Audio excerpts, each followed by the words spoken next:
Assalamualaikum warahmatullahi wabarakatuh. Waalaikumsalam warahmatullahi wabarakatuh. Kami dari kelompok 1 yang beranggotakan Sita, Mila, Sofi, Isminokaroma, Yudis.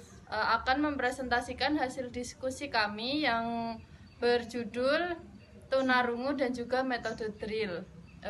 Langsung saja, yang pertama akan dipaparkan oleh Sita, yaitu mengenai pengertian dari tunarungu.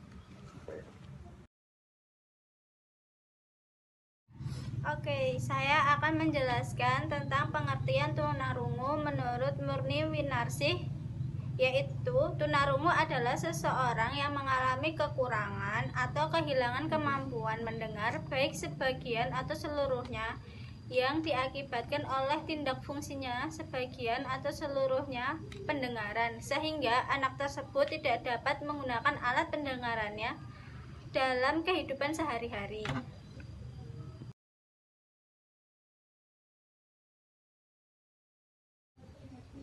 Materi yang kedua yaitu klasifikasi tunarungu menurut Samuel A. Kirk.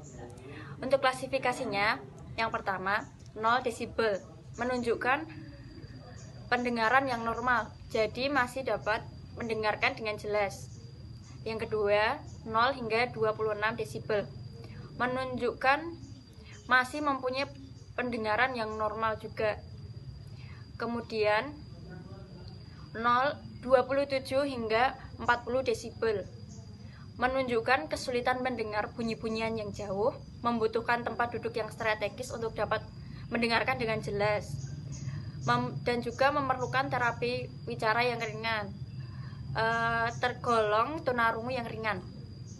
Kemudian selanjutnya 41 hingga 55 desibel, mengerti percakapan tetapi tidak dapat mengikuti diskusi kelas dengan secara utuh, kemudian membutuhkan alat bantu dengar dan juga terapi bicara, tergolong tunarungu sedang.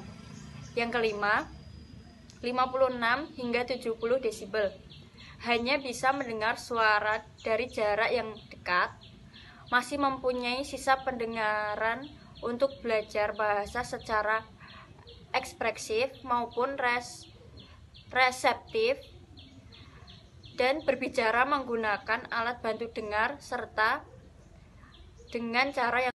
Nah, untuk yang selanjutnya terdapat juga klasifikasi tunarungu berdasarkan saat terjadinya ketunarunguan, berdasarkan tempat kerusakan pada organ, dan juga berdasar pada taraf penggunaan bahasa. Yang pertama, berdasarkan sifat terjadinya. Yang pertama ada tunarungu bawaan, yang kedua ada tunarungu setelah lahir. Kemudian berdasarkan tempat kerusakan, yang pertama kerusakan pada bagian telinga luar dan tengah, sehingga menghambat bunyi-bunyian yang akan masuk ke dalam telinga. Kemudian yang kedua, kerusakan pada telinga bagian dalam, sehingga tidak dapat mendengar bunyi atau suara sama sekali. Kemudian yang ketiga, berdasarkan taraf penguasaan bahasa. Yang pertama ada tuli prabahasa, adalah mereka yang menjadi tuli sebelum dikuasainya suatu bahasa. Artinya anak tersebut menyamakan tanda tertentu seperti mengamati, menunjuk, meraih, dan sebagainya, namun dalam bentuk sistem lambang. Yang kedua, tuli purna bahasa, yaitu mereka yang menjadi tuli setelah menguasai bahasa, setelah menerapkan dan memahami sistem lambang yang berlaku di lingkungan sekitarnya.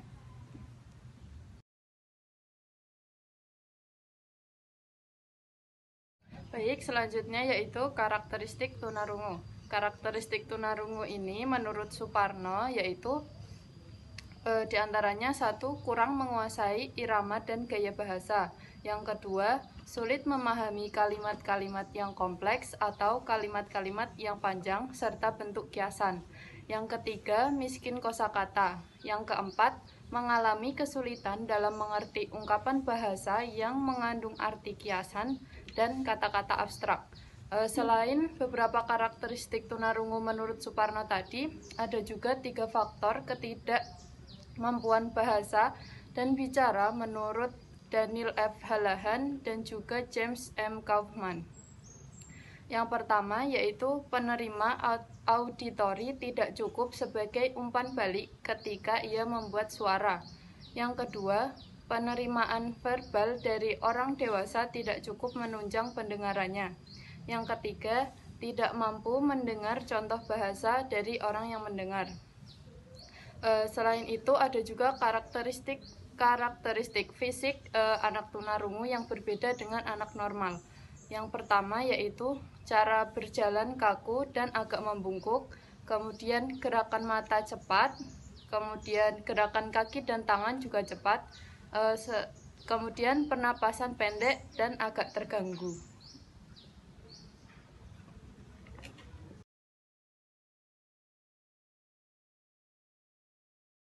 Selanjutnya adalah pengertian metode drill.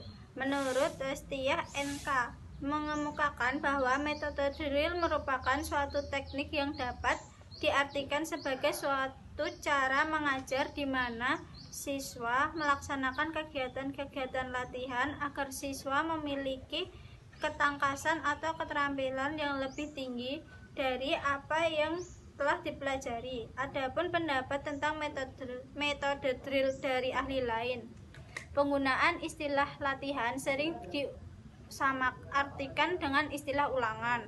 Ulangan adalah suatu tindakan untuk mengukur sejauh mana siswa telah menyerap pelajaran yang diberikan oleh guru di kelas, sedangkan latihan dimaksud agar pengetahuan dan kecakapan tertentu dapat dimiliki siswa dan dapat dikuasai sepenuhnya.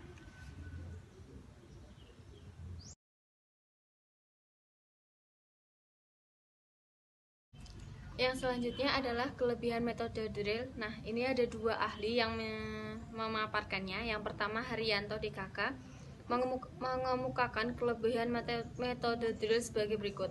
Yang pertama, kemampuan siswa segera terbentuk karena latihan yang dilakukan secara berulang-ulang. Yang kedua, siswa siap menggunakan bahan yang telah dilatihkan karena telah merasa terbiasa. Yang ketiga, kemampuan mengingat bahan yang dilatihkan menjadi lebih lama. Yang kedua dari Sarja Saputra yang diakses dari www.metodelatihandrill.co. Kelebihan metode drill sebagai berikut. Yang pertama, peserta didik memperoleh kecakapan motoris. Contohnya, menulis, menghafalkan huruf, membuat dan menggunakan alat-alat. Yang kedua, peserta didik memperoleh kecakapan mental. Contohnya dalam perkalian, penjumlahan, dan mengenali simbol-simbol serta dan lain-lain. Yang ketiga, peserta didik memperoleh ketangkasan dan keahlian dan melakukan sesuatu dengan sesuatu yang telah dia pelajari. Yang keempat, guru lebih mengontrol dan membedakan mana peserta didik yang disiplin dalam belajarnya dan mana yang kurang dengan memperhatikan tindakan dan perbuatan peserta didik dalam berlangsungnya pengajaran. Yang selanjutnya, dapat membentuk kebiasaan dan menambah ketepatan serta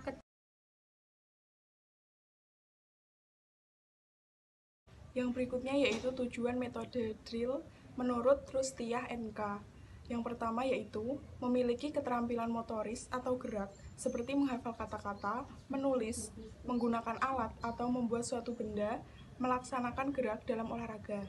Yang kedua, mengembangkan kecakapan intelek seperti mengalihkan, membagi, menjumlahkan, mengurangkan, dan menarik akar dalam hitung mencongkak. Mengenal benda atau bentuk dalam pelajaran matematika, ilmu pasti, ilmu kimia, tanda baca, dan sebagainya. Yang ketiga, memiliki kemampuan menghubungkan antara suatu keadaan dengan hal lain seperti menghubungkan sebab akibat antara tanda huruf dan bunyi dan sebagainya, penggunaan lambang atau simbol di dalam peta, dan lain-lain.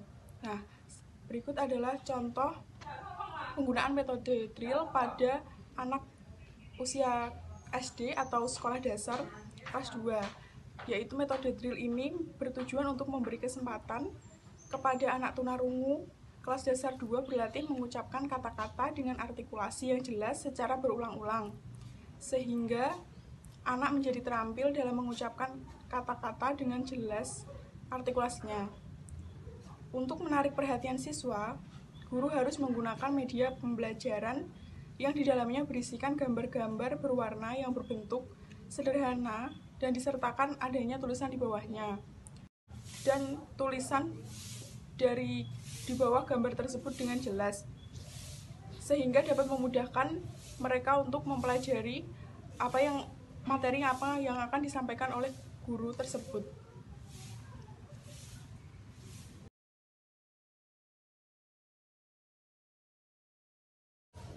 Sekian presentasi dari kelompok 1. Apabila ada salah kata, kami mohon maaf. Wabillahi taufiq wal hidayah. Wassalamualaikum warahmatullahi wabarakatuh. Waalaikumsalam warahmatullahi wabarakatuh.